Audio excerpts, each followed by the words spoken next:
पवन अपने कमरे में परेशान होकर टहल रहा था कि तभी उसकी पत्नी सुजाता की आंखें खुल गईं।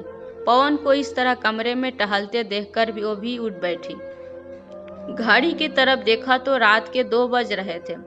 इस समय पवन इतना परेशान होकर कमरे में टहल रहा है, ये सोचकर सुजाता को बड़ी हैरानी हुई, जबकि दिन भर में पवन ने बिल्कुल भी आराम नहीं किया था। जब से वहां रुक्मणी की बेटी की शादी पक्की हुई है, तब से एक पैर पर काम में लगा हुआ है। अकेला मामा है तो हर काम में उसे भागना पड़ता है और इतना थक जाता है कि रात को नींद बिल्कुल भी नहीं खुलती। पर आज क्या हो गया? आज ये और अम्मा दोनों दीदी के घर गए थे, पर वहाँ क्या हुआ? किसी ने कुछ नहीं कहा। एक तो पवन उसे सारी बात बताता भी नहीं है। सोचते सोचते सुजाता ने पवन से ही पूछ लिया, क्या बात है जी, आपको नींद नहीं आ रही? पर पवन तो जैसे अपने ख्यालों में खोया हुआ था, उसने ध्यान ही नहीं दिया। सुजाता ने दोबारा पूछा, तब उसने पलटकर उसकी तरफ देखा। कुछ कहा क्या तूने? मैंने पहले भी वही पूछा था, अभी भी वही पूछ रही हूँ। आपको नींद नहीं आ रही, आखिर बात क्या है? उसकी बात सुनकर पवन हल्का सा मुस्कुरा दिया और बोला, कुछ भी तो नहीं, बस नींद नहीं आ रही। तुम सो जाओ, तुम भी दिन भर की थकी हुई हो। यह सुनकर सुजाता उसे एकटक देखती रही तो पवन बोला, ऐसे क्या देख रही हो मुझे? भाई इंसान ही हूँ, कोई अजूबा नहीं जो इतनी हैरान हो रही हो। जानती हो आप इंसान ही हो, थके हुए तो आप भी हो, पर रात के 2 बजे कमरे में टहलने का क्या मतलब है? सुजाता ने उसे शक की निगाह से देखा तो पलंग पर आकर बैठते हुए बोला, लो बाबा, सो जाता हूँ, ऐसे क्या देख रही हो? कहता हुआ पवन चादर तानकर लेट गया, पर सुजाता अभी भी वैसे के वैसे ही बैठी रही। उसने फिर पूछा, अरे आप मुझे बताओगे कि नहीं? क्या बात क्या है? रात के 2 बजे आप कमरे में क्यों टहल रहे हो? किसी ने कुछ कहा क्या? कहीं अम्मा जी ने तो कुछ? कहते कहते सुजाता रुक गई। उसकी बात तीर की तरह बिल्कुल निशाने पर लगी थी। अम्मा का नाम सुनते ही पवन उठ बैठा। कुछ देर मौन रहने के बाद बोला, क्या करूं सुजाता, मुझे तो कुछ समझ ही नहीं आ रहा। इस पगड़ी का बोझ उठाते उठाते थक गया हूँ। मैं बाबा के जाने के बाद उनकी ये पगड़ी तो अब जान लेकर ही रहेगी मेरी। हाय राम, ये कैसी बातें कर रहे हो आप? मरे आपके दुश्मन, दिमाग में कुछ भी उटपटांग ख्याल आने से पहले हमारे बारे में सोच लेना। आखिर हुआ क्या है, साफ साफ बताइए।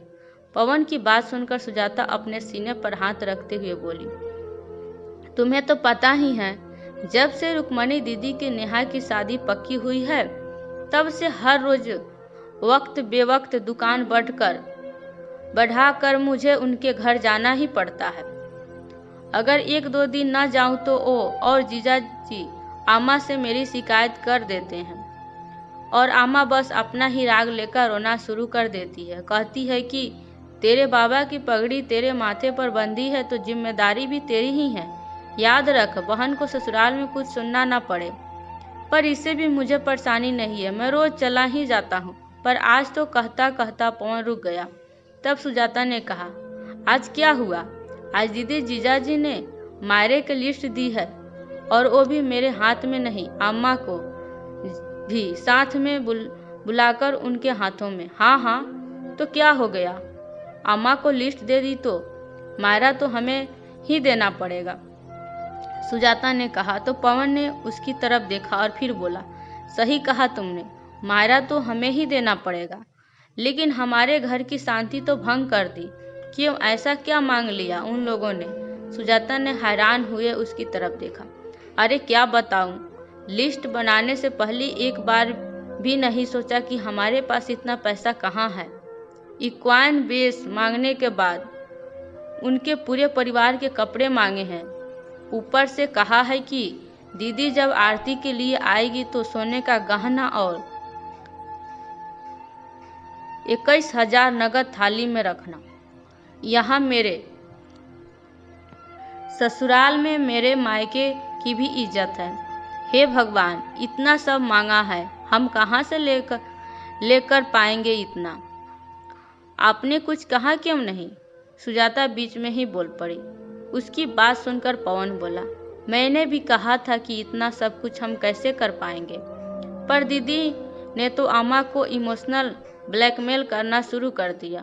वही हमेशा का राग, बाबा की इज्जत का सवाल है। क्या अपने बाबा की इज्जत के लिए इतना सा नहीं दे पाएगा? अगर इतना सा भी नहीं कर सकता तो बाबा की पगड़ी पहनी ही क्यों थी? तब तो बड़ा ही चौकी पर बैठकर बाबा की पगड़ी पहनी थी। कहते कहते पवन चुप हो गया, पर सुजाता से रहा नहीं गया। उसने पूछा, दीदी को तो छोड़ो, वो तो शुरू से ही लालची स्वभाव की रही है। अब तो ये बताओ कि अम्मा जी ने क्या कहा? अम्मा जी का नाम सुनते ही पवन की आंखों में आंसू आ गए। उसकी आंखों में आंखें देखकर सुजाता ने उसके आंसू पोंछे और फिर पानी का गिलास लेकर पहले पवन को पानी पिलाया। पानी पीकर गिलास रखते ही पवन बोला, इसी बात का तो दुख है कि अम्मा हमेशा अपनी बेटी का ही पक्ष लेती है। कह रही थी कि अपने बाबा की इज्जत के लिए इतना सा भी नहीं कर सकता। आखिर तूने बाबा की पगड़ी पहनी है, उनकी जिम्मेदारियों को तूने अपने कंधे पर लिया है, तो अब ये तेरी जिम्मेदारी है कि तेरी बहन का मान सम्मान उसके ससुराल में रह जाए। तब मैंने कहा कि अम्मा ये मेरे बस की बात नहीं है, तो मुझ पर चिल्लाने लगी कि पूरा मकान अकेला ही हड़प जाना चाहता है, मेरी बेटी को कुछ भी नहीं देगा। कहते कहते पवन फिर से रो दिया। अब तुम भी बताओ सुजाता, मैं क्या करूं? थक गया हूं मैं इन सब से। मेरा भी परिवार है, बच्चे हैं, कमाई का जरिया सिर्फ वो एक दुकान है जिससे घर खर्च, बच्चों की पढ़ाई चलती है। वो भी कई बार दीदी और जीजाजी के सामने पेश होने के कारण बंद रहती है। उनकी जी हुजूरी ना करूँ तो अम्मा खाना दुश्वार कर देती है। अकेला भाई है, अपनी बहन पर ध्यान नहीं देता। बाबा की पगड़ी क्या लेने के लिए पहनी थी। दीदी जीजाजी को हर तीज त्योहार पर अम्मा एक से एक बढ़कर सामान देती है, पर क्या अम्मा को नहीं दिखता कि उनका बेटा हर त्योहार के पुराने कपड़े ही पहनता है? मेरी चप्पल तक कई बार घिसी हुई होती है। आखिरी बार अपने परिवार के साथ में कहाँ घूमने गया था, मुझे तो ये भी याद नहीं। मेरे लिए तो कोई नहीं सोचता। बेटा हूँ तो क्या जिम्मेदारियों को बोझ तब तले दबकर जान दे दूँ? कभी बेटों के बारे में तो कोई नहीं सोचता। थक गया हूँ मैं सबसे। लेकिन इस बार से सुजाता ने पवन को रोने से नहीं रोका। आखिर जब मन का मवाद निकल गया तो पवन शांतिपूर्वक सो गया, पर सुजाता के आंखों से नींद कोसों दूर थी। आखिर अपने पति को अपने सामने रोता देखकर भला किस पत्नी को अच्छा लगेगा? पवन किस दौर से गुजर रहा था, ये देखकर सुजाता को भी आत्मग्लानि होने लगी। वो पत्नी होकर भी यह बात नहीं समझ पाई। अपनी तरफ से पवन पूरी कोशिश कर रहा था, मेहनत भी खूब करता था, हालांकि इतना कमा लेता था कि परिवार की ज़रूरतों को पूरा कर पाए, पर ये आए दिन के ऊपर के खर्चे उसे तोड़ कर रख देते थे। आखिर मध्यम वर्ग की भी तो एक सीमा होती है। आमा तो बस जिद करके बैठ जाती थी कि मेरी बेटी के ससुराल यहाँ जाएगा तो जाएगा ही। जब एक बार उसने नौकरी करने के लिए कहा था तो पवन खुश हो गया था, पर आमा ने बहुत हंगामा किया था।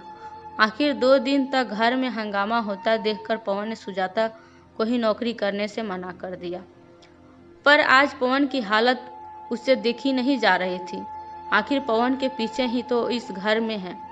अगर पवन को ही कुछ हो गया तो, अगर वो उसका ही साथ नहीं दे पाई तो भला उस किसका साथ देगी? उसने ठान लिया कि अब तो अम्मा से बात करके ही रहेगी। दूसरे दिन सुजाता उठी और अपने घर के काम फटाफट निपटाने लगी। आज तो उसने नाश्ते के साथ ही दोपहर का खाना भी तैयार कर दिया। अभी सब नाश्ता कर ही रहे थे कि इतने में सुजाता तैयार होकर आ गई। उसे देखकर अम्मा जी बोली, बहू तुमने बताया नहीं कहीं जा रही हो? सुजाता ने अम्मा जी की तरफ देखकर कहा, हाँ अम्मा जी, मैं पास वाली सुशीला भाभी के घर जा रही हूँ। उन्होंने उस दिन भी कहा था कि उन्हें एक्सपोर्ट के सामान को पैक करने के लिए महिलाओं की ज़रूरत है। मैंने सुबह ही उनसे बात की तो उन्होंने मुझे आने के लिए हाँ कर दी है। बस वहीं जा रही हूँ। दोपहर का खाना तैयार कर दिया है, आप लेकर खा लेना। बच्चे जब स्कूल से आएंगे तो आपने आप लेकर खा लेंगे। मैं शाम को 5 बजे तक वापस आ जाऊंगी। उसकी बात सुनते ही पवन का हाथ जहाँ था वहीं रुक गया। वहीं अम्मा गुस्से से उसकी तरफ देखने लगी। किससे पूछ कर तूने निर्णय लिया? इसमें पूछना क्या है अम्मा जी, अभी घर की ज़रूरत है, नौकरी तो करनी ही पड़ेगी, सुजाता ने सपाट शब्दों में कहा। उसकी बात सुनकर अम्मा ने पवन की तरफ देखकर कहा, ये क्या बोल रही है तू? कुछ कहता क्यों नहीं? मुझे पता है ना कि मुझे बहू का घर के बाहर जाकर कमाना अच्छा नहीं लगता, और फिर यह चली जाएगी तो घर का काम कौन करेगा? मुझसे तो इस उम्र में यह सब नहीं होता। लेकिन इस बार पवन ने कहा, पर मुझे कोई परेशानी नहीं है अम्मा, अगर सुजाता बाहर जाकर 2 पैसे कमाना चाहती है तो कमा लेने दो, कम से कम मुझे तो 2 पैसे का सहारा ही लगेगा। और रही बात घर के काम की तो हम दोनों मिलकर कर लेंगे। कहकर पवन ने अपना नाश्ता खत्म किया और दुकान के लिए रवाना हो गया। वहीं सुजाता अपना बैग लेकर बाहर आई तो अम्मा उसे बोली, खबरदार घर के बाहर कदम रखा तो अभी तो मैं जिंदा बैठी हूँ, मेरी इजाज़त के बगैर घर के बाहर भी नहीं जाएगी तू। क्यों नहीं जाऊंगी अम्मा, घर के खर्च बढ़ रहे हैं, दुकान तो पूरे टाइम खुलती नहीं है, क्योंकि दीदी जीजाजी के लिए इनको अपनी दुकान बंद करके वहाँ जाना पड़ता है। अगर नहीं गए तो आप खुद इनका खाना दुश्वार कर देती है। ऊपर से अब ये मायरे का नया तमाशा कर शुरू कर दिया। अरे मायरा देने में हमें कोई परेशानी नहीं है, पर कम से कम क्षमता अनुसार तो मांगे। सुजाता ने पलटकर कहा तो अम्मा चिढ़ गई। अच्छा तो मुझे भी मेरी बेटी दामाद दिख रहे हैं, वो दोनों तो तुम लोगों को सुहाते ही नहीं हैं। अरे अपने बाबा की पगड़ी अपने सिर पर बंधवाई थी पवन ने, तो जिम्मेदारी भी उसी की होगी ना। और ऐसे क्या मांग लिया मेरी बेटी ने? भूल मत, मकान पर मेरी बेटी का बराबर का हक है, वो तो तुम फटाफट डकारने को तैयार हो जाओगे, और मायरा देने में दोनों को रोना आ रहा है। अम्मा की बात सुनकर सुजाता हैरान रह गई। अब उससे अपना गुस्सा कंट्रोल नहीं हुआ। अम्मा, बेटी के प्यार में आपको बेटा नजर नहीं आ रहा? बेटे का भी अपना पूरा परिवार है, उसकी अपने परिवार के लिए भी जिम्मेदारियां हैं। उसकी आर्थिक स्थिति इतनी अच्छी नहीं है कि ये सब कर पाए। आपको खुद भी ये सब बातें अच्छे से पता है, फिर भी बेटे को ही दबाए जा रहे हो। अगर आपको ये लगता है कि हम ये मकान डकार जाएंगे तो आप अपने ही हाथों में इसे अपनी बेटी के नाम कर दो, पर भगवान के लिए हमें खुश रहने दो। आपको शायद आपकी बेटी संभाल ले, लेकिन मेरे और मेरे बच्चों के लिए तो मेरा पति ही है।